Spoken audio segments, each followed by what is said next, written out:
Hello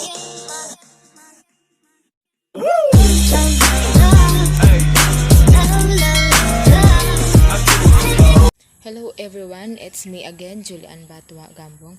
In this chapter, I will be tackle those final topics such as Rizal Talisman for National Stupidity, Claro M. Recto and the Rizal Bill, Noli Me Tangere, El Filibusterismo, the version of Fathers Rodriguez, Telephone, and the results later to Father Pastels. His words have been appropriated by politicians and unimpressive government employees to express their dull thoughts in flowery speeches. His personal experiences have been transformed into anecdotes that may be used to promote whatever fanciful minor virtue that a member of our mediocre elite would like to espouse. Rizal has come to symbolize the idiocy of the nation. As a result, in addition to our admiration for him, there appears to be a sense of disdain for all the characteristics and attributes that are being attached to him. The main goal of the Republic Act 1425 amendment was to honor Dr. Jose Rizal, our national hero, and his commitment to the principles of independence and nationalism for future generations as well as those living today. The Catholic Church organizations have been particularly vocal in their opposition to the mentioned measure since they view its provisions as harmful to clergy. As for me, given that the two novels explicitly criticized the priest, I believe they have the right to voice their opposition to the measure. However, the fact that the book is merely a book cannot be disputed. This indicates that it is a work of superb poetry and literature by Jose Rizal. And they might have misunderstood the bill's objectives, which state that Jose Rizal's life and works are intended to foster moral character, self-discipline, and civic conscience. On the other hand, opponents opposed the bill because it violated Article 3, Section 1, Paragraph 7 of the constitutional provisions because it runs counter to the students' religious and philosophical convictions.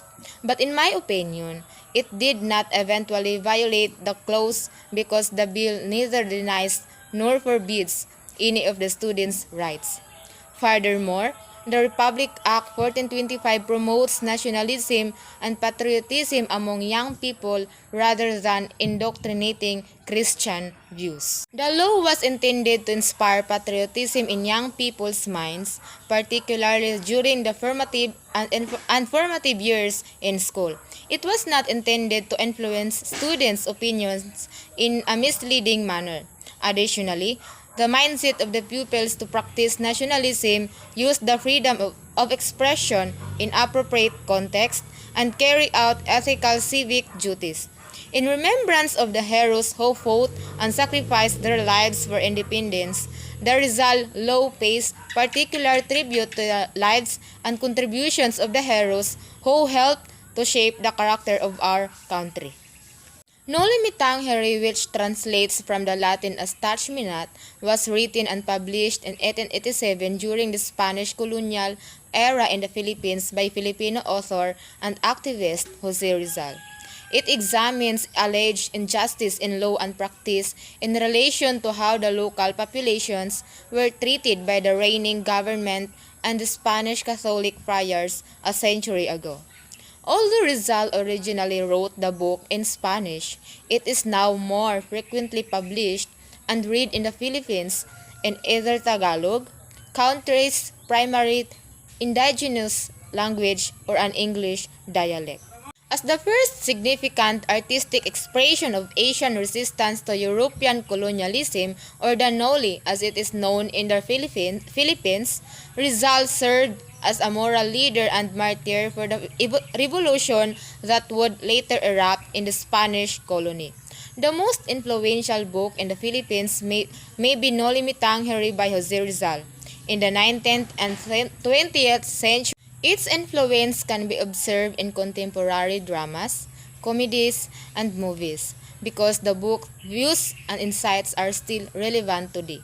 It remains popular even in the modern Philippines. Spanish language novel No Limitang was released in the Berlin in 1887. There were initially 2,000 copies of the first publication, which was written in Spanish. The book was subsequently translated into Filipino, French, German, Chinese, and other dialects of the Philippines. Crisostomo Ibarra, the primary figure of the newly philology, makes a comeback as Simon in the novel.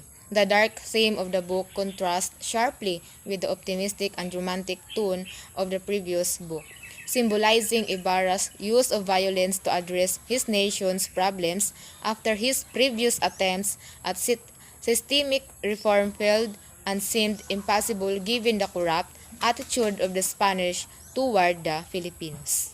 Because of how accurately the novel and its predecessor depicted the injustices and corruption of the Spanish government, they were both outlawed in some areas of the Philippines.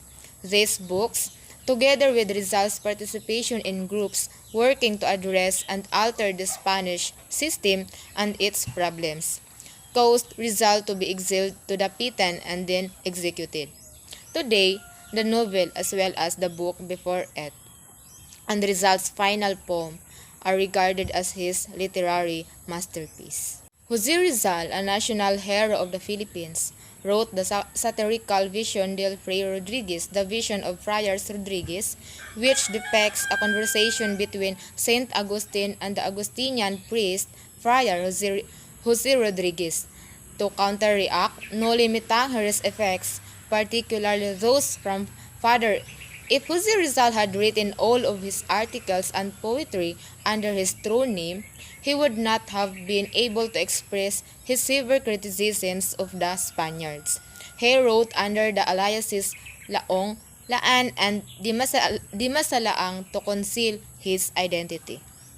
Jose Rizal, a national hero of the Philippines, wrote the comedy La Vision del Fray Rodriguez or The Vision of Friar Rodriguez, which depicts a conversation between Saint Augustine and the Augustinian priest Friar Jose Rizal to counteract No Limitang effects, particularly those from Father, through a little pamphlet. Jose Rodriguez, well known as Jose Rizal, penned La Vision del Fray Rodriguez or The Vision of Father Rodriguez. He created it as a parody with a straightforward plot under the pen name Dimas Alang or Cannot Be Touched. Jose Rizal, a national hero of the Philippines, wrote the play titled By Phone. Two friars talk about societal issues and their hopes for the Philippines. It was released in 1899 in response to a priest by the name of Father Salvador Font in relation to his prejudice for No Limitang and for starting the prohibition of Noli in the autumn of 1889. Under the direction of Dimas Alang, the first pamphlet was published in Barcelona.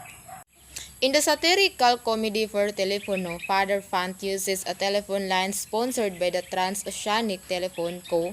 while Madrid to communicate with a local priest at San Agustin Monastery. The symbolism in Por Telefono is extensive. It reveals the way friars lived and expressed gratitude for the gifts made by Ilustrados. This sarcastic piece was written by Rizal in response to another, Father Carlos Fang. In his lengthy and in-depth discussion on relation with Father Pastels when in exile in Dapitan, Rizal disclosed his anti-Catholic beliefs that he had picked up while living in Europe, as well as his resentment at being persecuted by dishonest friars. It makes sense why he was enraged with the friars for their actions that were covered up by religion. On January 20, 1890, he wrote to Blumentritt from Paris. Individual judgment, in Rizal's opinion, is a gift from God that everyone should use as a lighthouse to guide them. Rizal also believed that self-esteem, when restrained by judgment, can keep a person from acting in an unworthy manner. Additionally, he asserted that multiple roads can lead to truth and that all religions ultimately lead to the light. Father Pastels tried his best to win back Rizal to the fold of Catholicism. Divine faith, he told Rizal, supersedes everything, including reason, self-esteem, and individual judgment. No matter how wise a man is, he argued, his intelligence is limited. Hence, he needs the guidance of God. He refuted Rizal's attacks on Catholic dogmas as misconceptions of rationalism and naturalism, errors of misguided souls. Rizal could not be convinced by Pastel's arguments, though, that he lived in the pit and beyond the pale of his mother church, but in spite of their religious differences, Rizal and Pastels remained good friends. Father Pastels gave Rizal a copy of the Imitations de Cristo, or Imitation of Christ, a famous Catholic book by Father Thomas A. Kempis. And Rizal, in grateful reciprocation, gave his Jesuit opponent in debate a bust of Saint Paul which he had made.